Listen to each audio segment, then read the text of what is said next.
Welcome to the Astro Vibe of the Week. I'm Shira, here to bring the cosmic intelligence down to this earth plane so that we can integrate it into our lives and work with the divine intelligence in aligning with our true selves. Now, this week, though there aren't many massive changes, there is one that is life changing. Okay, so there aren't many, but there is one massively impactful planetary shift that is going to bring us a shift that is lasting. So much so that for the final few weeks of this year, this 9 year, this snake year, this shedding year, this closure year, I get the intuitive insight that come January, even because of this changing planetary energy as well, come January, you might have a completely different concept of what it is that you want, who it is that you want to share your energy with, what it is that you want to do. And I'm talking in a big picture, and I'm also talking in the small day to day. I'm going to talk about exactly what planet is making this shift. You may already know. You may be saying it out loud right now or in your head. And I'm going to pull up the chart and we'll just go a little bit deeper. As I do this, I want to lean into the remembrance that New Year's Eve and setting intentions and going into a new year, even with the new numerology and the Chinese shifting into the year of the horse and the excitement that is coming with the shift of the new year, these final weeks of 2025 are incredibly important. And to use them in the best way possible would be not to ignore or rush past or try and skip over the rest of 2025 because there is so much like richness of insight here for us that wants closure before doing the new thing. So I suggest as an offering, of course, like you do you, boo. This is your life. You know what's best for you, you and only you. But on a personal level, going slowly through the rest of this year can only help, can only serve. Because 2025 was such a grand transmission year. When the snake sheds, it doesn't happen in one go. It doesn't just fall off of you like a dress, you know? Sometimes it's one go. Sure, I've found a snake skin in the wild, but normally there's little pieces that fall here, little pieces that fall there. There might be a little tear in the skin shed of the snake. And I think that what's coming through is that we're still going at it. We're still shedding. We're still clearing as much as we might want to be ahead, or our ego might want to have every like nook and cranny planned for 2026. I would heed and stay in the moment. Use these final few weeks almost as a meditative practice to lean into the observer part of you, the part of you that can observe the kind of thoughts you're having, what is still coming up that wants to be felt, that wants to be received, that wants to be accepted, that wants to be experienced with more compassion, with more love. Because as we shift out of Sagittarius season in just a week or so, and we move into Capricorn energy, that is a big builder energy and tends to have a lot of pressure associated with it. It has a lot of let's get this shit done vibe. Let's move forward.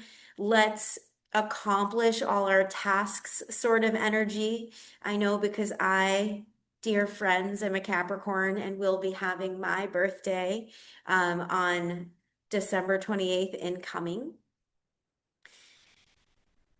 And the real wisdom is actually with this shift of season is not about rushing or accomplishing or getting your boxes checked of the things that you want to do next year.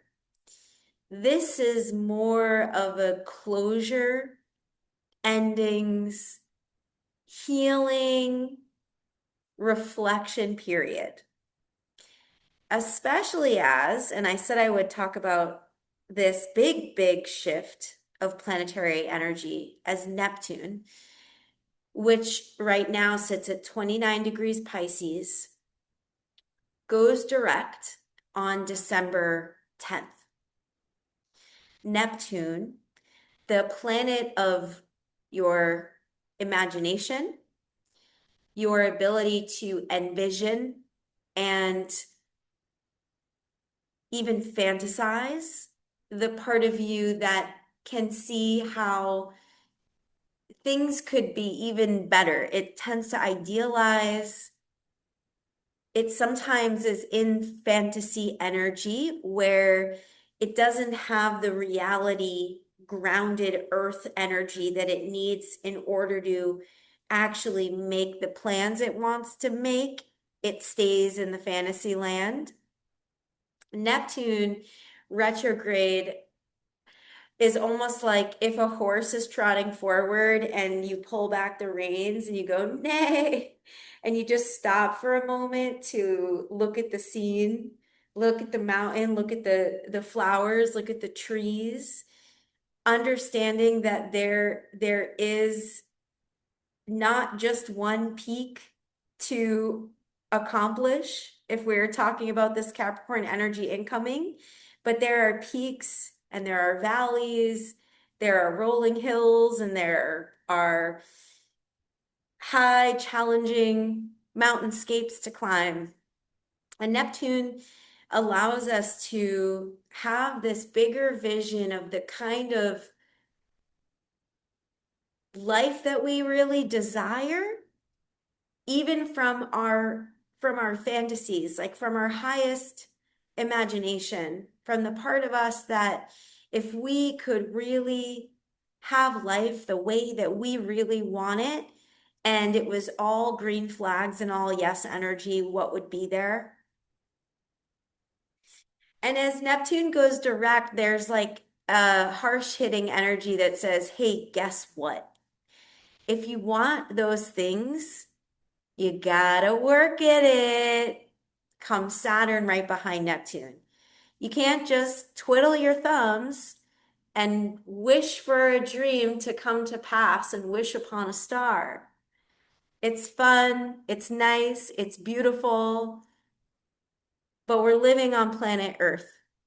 And in order to create, we want to be able to marry and merge our imagination, our creativity, what comes through in the unseen realms, and reality, this plane, this earth plane.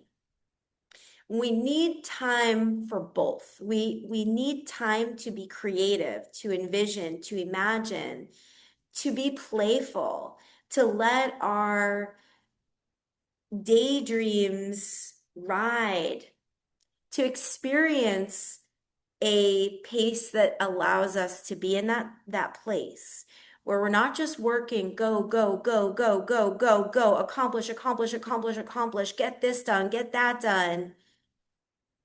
Here's another goal, here's another goal, here's another goal. No, that's not what Neptune is about. Neptune is about having the space to imagine a different way. And so as Neptune goes direct, we now get a bit of a reality check of our fantasies and the things that we have been dreaming about. Should we accept the next chapter, challenge, the energy will be easier to flow with. Neptune is in support of this vision that you have. But some of you have been experiencing Neptune in its illusion. There's always a light and a shadow to every planetary energy in every single sign. So the shadow with Neptune is I am in 100% fantasy land. I don't know what the fuck is going on in reality. I just want to meditate all day. Or I'm dating this person. They're so wonderful. I've got them on a pedestal. I love them so much. I've been having so much fun with them. And then boom, all of a sudden, the tables turn and they're not who you thought they were. Illusion, Neptunian illusion. Or maybe you thought you had your dream job and now you're bored AF and you're like, I can do way better than this. This isn't what I want. Or it could look like all of the things that you were holding on to that made you feel grounded in your identity are slowly sifting like sand through your fingers and they're falling away. 29 degrees is a spiritual cleansing degree. 29 degrees is where Neptune is in Pisces. Pisces is the last sign of the zodiac wheel. It is a full on letting go. And as human beings, that is our biggest task, letting go. That's the most terrifying thing, letting go. Because it feels often like if we don't have control, we are gonna die. Like if we don't have control over certain situations or certain relationships, it feels like we're gonna die. It feels like we lose our bearings. Neptune teaches us to let go. Neptune teaches us about dissolving.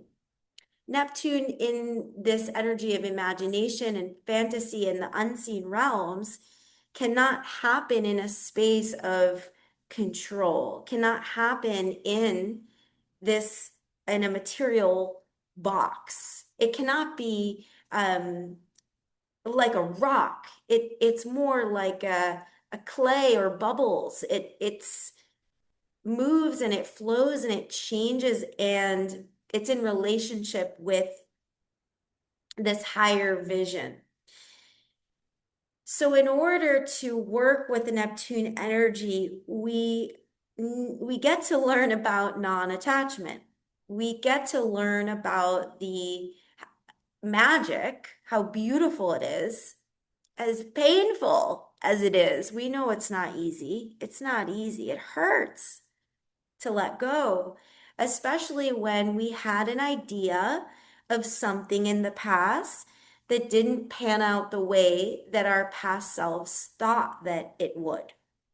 So, a beautiful way to work with this Neptune in its final degree, it's not going back anymore. It is only going forward, eventually into a new story, into Aries. But that won't be for a while. That won't be until the end of January 2026. So we have almost 2 full months of closure energy. Pisces, the last sign of the zodiac wheel. We've got mystical energy, we've got creative energy, we've got dreamlike energy.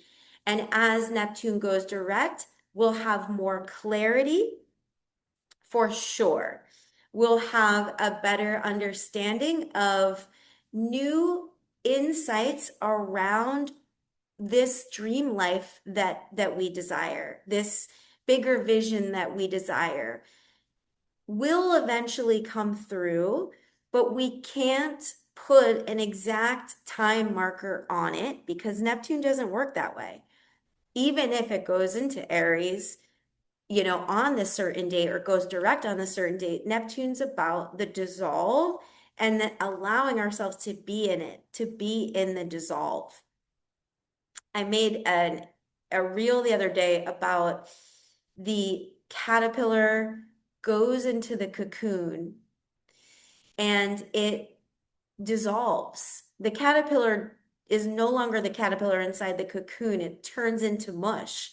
It turns into muck. It turns into yuck. It turns into just nothing. And then literally its cells regenerate into an entirely different thing, into a butterfly, into an entirely different thing. And then that butterfly's got to fight its way out.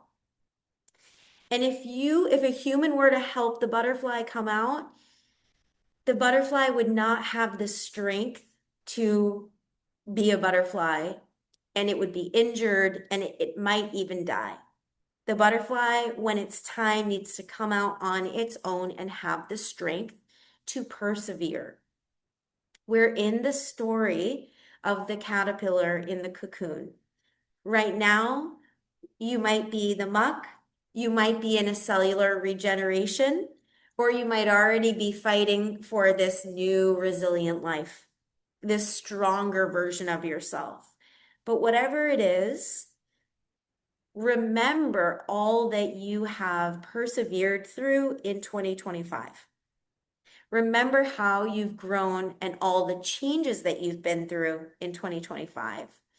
Because the snake year is a challenging year for everybody in one way or another, whether it's internally and nobody else knows it and it's only what they know, or externally, something that is more obvious. Whatever it is, there is a transmutation happening.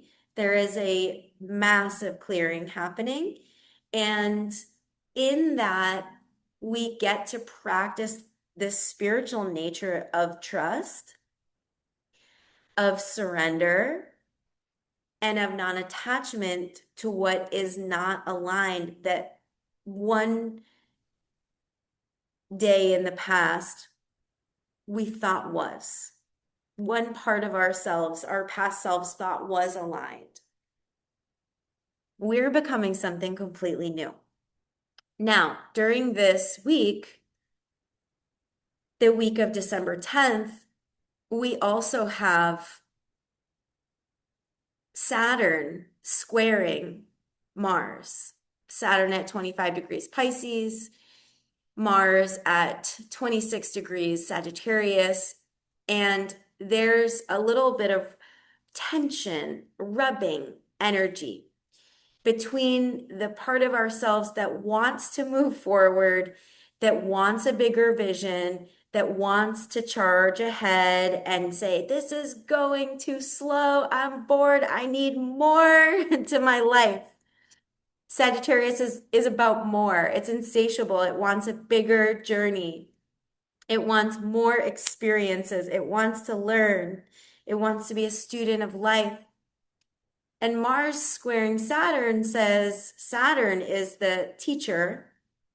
And Saturn says, where do you need to be more realistic?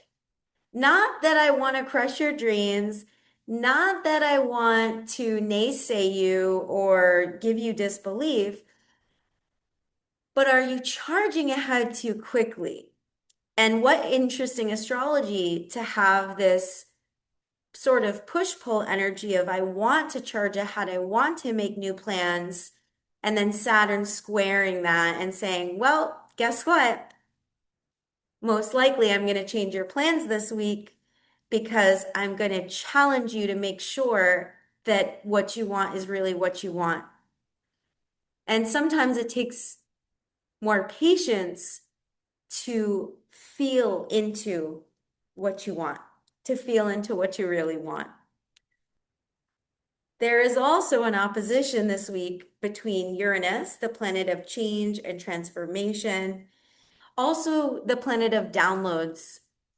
where we have experiences that give us a higher sense of understanding of our spiritual journey.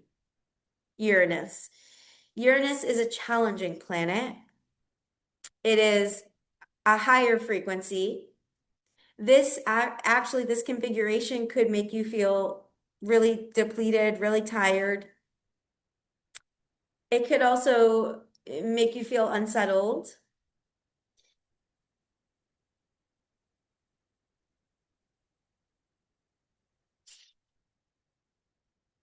Uranus also brings plot twists. Like, maybe you weren't expecting this. Maybe you have a realization that you couldn't see before, or there's something that comes in this week that you need to change plans around. You need to be more adaptable, more malleable, opposing Mercury, the planet of the mind, and also opposing Black Moon Lilith, that the things that we have suppressed within ourselves, the shame that we carried, both in Scorpio. Scorpio is the underworld. So there's information coming from the underworld that needs to be felt before we shift into this 2026 1 year, this totally new beginning, before we shift into Saturn and Neptune going into Aries and having this huge, huge explosion of newness where we probably won't recognize ourselves. There's so much that wants reflection and compassion and presence. Not a time to rush ahead, though, like I said at the beginning, our ego most likely is wanting in some way or another to have it all planned out, to get it all, to have it figured out, to have some sense of control. When I look at this chart, I don't see a whole lot of control, babes. It's so much more about softening and allowing and doing the best you can to take space to reflect on experiences, feelings, emotions, things you've moved through, and to take time to celebrate yourself. Sagittarius, Sun, Mars, Venus loves a good celebration, loves to bring joyful energy. So I would say, before we even get into Capricorn season and we get towards the end of December, we get towards the holidays, putting the focus onto how you can celebrate yourself. Can you write down 5 to 10 things that you are proud of yourself for, that you moved through, that you grew through, that you challenged yourself with this year? Even if it's just one thing that you're really, really fucking proud of, and remembering it and remembering it again and remembering it again so that your brain wires and gets conditioned to just how well you have been humaning in all your humanness in 2025, in the wisdom that has come through in the humaning that you've been doing. I'm going to end it there. I'm so grateful for you. I hope this served on the wild Neptunian ride that we went on. Time, patience, compassion, and love. You are the most beautiful being. I'm so appreciative of you, so grateful to be here, and I will see you on the other side.